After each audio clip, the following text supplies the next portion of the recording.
gin lovers, and welcome back to No Nonsense Gin Reviews with me, Bobby Freeman. Right then, strap yourselves in, shut the front door, tell your boss to f*** off because you're not coming into work today. It's the big one. It's how to make the perfect gin and tonic. So before we start, I am aware this is a slightly well-trodden path, and of course there are other videos out there telling you how to make a gin and tonic. And of course they will vary from video to video. Some will tell you to do one thing, some will tell you to do another thing. What I would say is this is my perfect gin and tonic, and some of the rules you have to stick to steadfastly, some of the rules not so much, because it's all down to personal preference at the end of the day. So take from this what you will.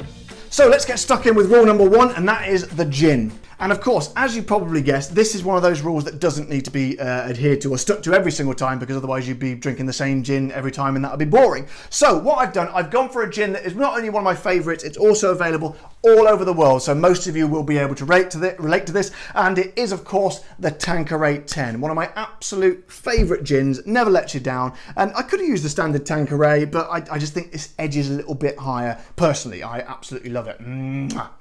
So let's get some in the glass, shall we? Now, again, in terms of measurement, doesn't really matter, whatever your personal preference is really. I'm going to show you how I like it, and that I usually like to put about 30 millilitres, which is like a single shot. In fact, I usually go a little bit over, so we'll stick that in there and stick him in the glass. Now, I usually just stick a bit extra in for luck like that, because I don't like to be sort of bound too tightly by all these sort of restrictions. So there we go, around about 30 mils, or just over an ounce if you work in ounces. So next up, we're going to talk about the glass. And to be honest, I don't think you really need to worry too much. Just whatever glass you like is not going to make any difference. I know it's very sort of fashionable at the moment to have those sort of high stemmed ones with the sort of the bowl at the top. And I don't like them at all. I never really enjoy drinking out of those. I just like a good old fashioned tumbler like this little fella. In fact, I don't think anyone should tell anyone else what they should be drinking their drink out of, you know. Use whatever you feel comfortable with. Drink it out of a tumbler, drink it out of a cup, drink it out of a pint glass, suck it out of an old man's beard for all I care, as long as you're enjoying it. That's the main thing. By the way, if you do choose to suck it out of an old man's beard, please always remember to get the consent of the old man before you do so. So, next up, of course, we need some ice. So I'll just make some up here. Hang on a second. Ah, there we go, lovely, some ice. Now then, ideally you'd put the ice in before you put the gin in, obviously, but I do lots of takes on these videos, so I didn't want it to melt. So, now this is one of those rules that you do most definitely have to adhere to, because you need loads and loads of ice. You need a whole boatload of it in there, because, and also, make sure you don't get ice cubes that are really small, because you don't, basically, at the end of the day, you don't want your gin and tonic to be watered down. So the more ice in there, the better. I reckon we could go for one more in there. That's about as much we can get away with in that glass, I think. So stick that down there. So this will do for today, but definitely don't go any smaller than this, and don't make the mistake of thinking, oh, I don't want to put much ice in there because I don't want to water down my drink. No, you're going the wrong way. If you put less ice in, it's more likely to melt quicker, so the more the better. Now then, we come to a rule next that I never ever break, but you can if you really, really want to. It's down to personal preference. This is kind of a sort of a grey area, this one, and that is, of course, the tonic, because as many of my subscribers and my viewers will know, I always use Fever Tree. I've done a whole video about this, about the different types of Fever Tree, and I often mention it in the videos. I just think this is the absolute best tonic money can buy. I always have the gold label one as well, because it's just kind of like their original one.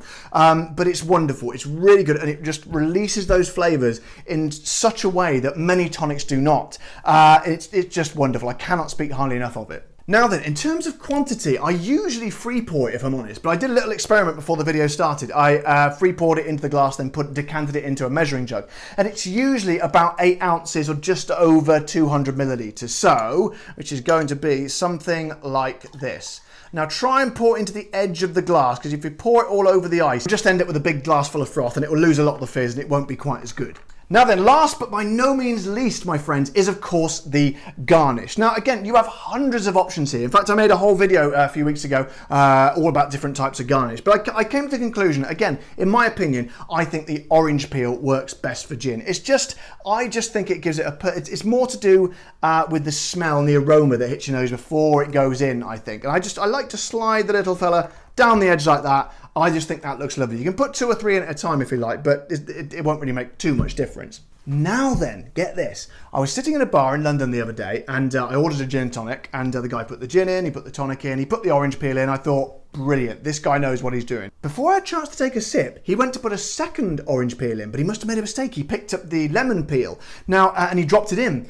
And as soon as he realised he'd done it, he was like, oh my God, I'm so sorry. I'll take it away and get you another one. I'm going to put another orange in there. I'm like, whoa, slow down, partner. Sometimes in life, you just need to let fate take you by the hand and see where it leads you. So I said, leave it in, my friend, leave it in. And you know what? It was probably one of the nicest gin and tonics I've ever had. So my top tip, as I found out the other day, orange and lemon. So stick them in there together, give them a bit of a whiz around, and I tell you what, that is going to taste awesome. I'm going to go out on a limb. I know I made this one myself, but I think that is going to be awesome. So here we go. Tanqueray 10 with the perfect mix of tonic, the perfect amount of ice, and an orange and a lemon. Cheers.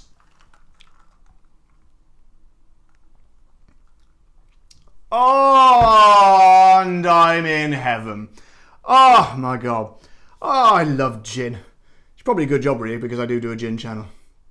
Of course, as I said at the beginning, it will vary from person to person, but those are generally the rules that I live by to get my perfect little tipple, to use a British word. But of course, don't forget, if you think I've done something wrong, or you disagree with what I say, or you think I can improve it in some way, let me know in the comments in the section below, or maybe we'll revisit this video in the future. Also, don't forget to check out my friend Steve the Barman, who's another drinks YouTuber, and he has his own perfect G&T video, so I'll put a link to that in the section below. He does gin videos, cocktail videos, and he also specialises in rum now, so if you like a bit of rum, get over to old Steve. So guys, that is me done for another day. If you like this video, don't forget to subscribe to my channel as always, and press the like button and the little bell symbol so you get notified when all my new videos come out. And I will see you all next time on No Nonsense Gin Reviews. I don't know why I move my head around so much, but it seems appropriate. Right, will continue to be Bobby Freeman. Thank you very much. Bye-bye.